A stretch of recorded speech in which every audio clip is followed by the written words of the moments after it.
We are right now working with the 6th edition of APA.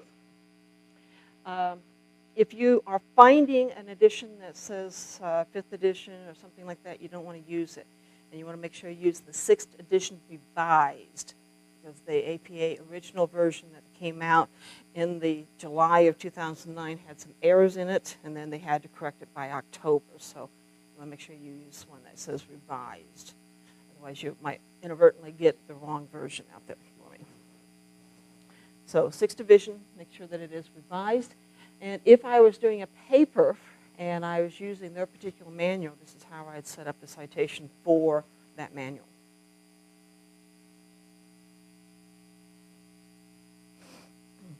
Now, APA has some flexibility to it. The 4th edition of the manual provides some guidelines for acknowledging sources and recognizing that alternatives are sometimes necessary. We do frequently have alternatives to this. That's one of the things that confuses you, ladies and gentlemen, so much with doing APA or any type of documentation style. You're thinking, well, gee, this is different. There are always alternatives. And we have to sometimes look for that because the sources are so varied that we have today. When using APA, though, we want to use good judgment and balance that with the rules of APA. And when we do that, we actually come up with a better product and stuff. Now, I have to say, software programs are not going to be useful for you. In Word 2007, we had this little tool called References. It's out of date. Don't use it. And even if it wasn't out of date, the program would not take and do it right. And the biggest reason the program would not do it right is because of the fact that you, ladies and gentlemen, have to know more than the program about doing APA.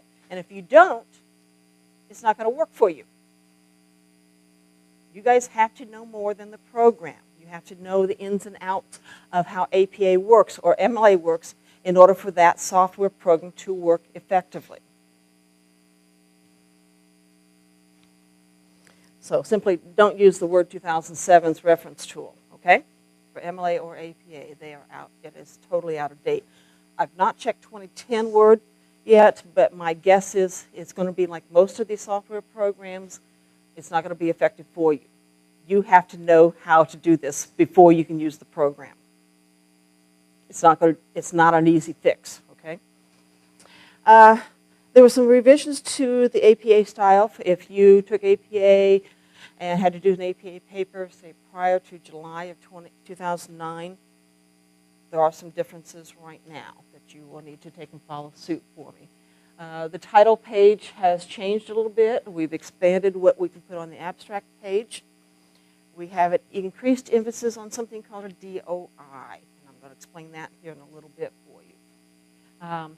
If I don't have a DOI, I have to list the home page of the journal, the book, or the publisher, which means my virtual library is not going to be as useful for me as it once was if I don't have a DOI.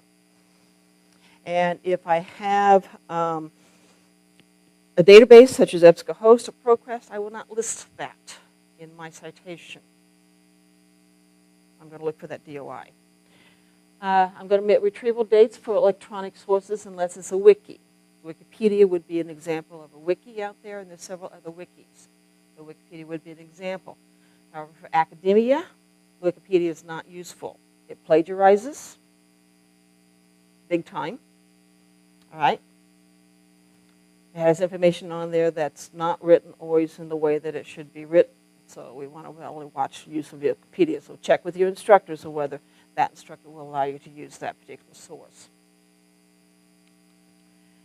The title page. I'm going to use the header feature that's in Microsoft Word and set a running head followed by a colon. I'm going to set the term running head. Only the R is capitalized. So I'm going to type the term running head, colon, and then I'm going to put in all caps my running head for my paper. And it's going to come from the first part of my title. It can only be 50 characters. Remember, spaces and periods and dashes, all that count as a character out there. Then I will insert my page number on the flush right, all in that header. I will now leave the header. and center on the page my full title. And it can be no more than 12 words. So you can't have an extremely long title for an APA paper. 12 words is the max of what you are allowed to have. Then you put your name, and you want your full name. If you're using a nickname, APA would say no. You put your full name, your legal name out there for that. And then your institution, affiliation. We are Ivy Tech Community College of Indiana. That is our full legal institution name. I know it's a little bit of a mouthful, but APA requires that very formal, full institution name out there for us. If I'm doing a dissertation, I will add an author's note sometimes. Or if I'm doing a publication for a journal, I will add an author's note. But here, for most of your undergraduate courses, you will not need to worry about the author's note.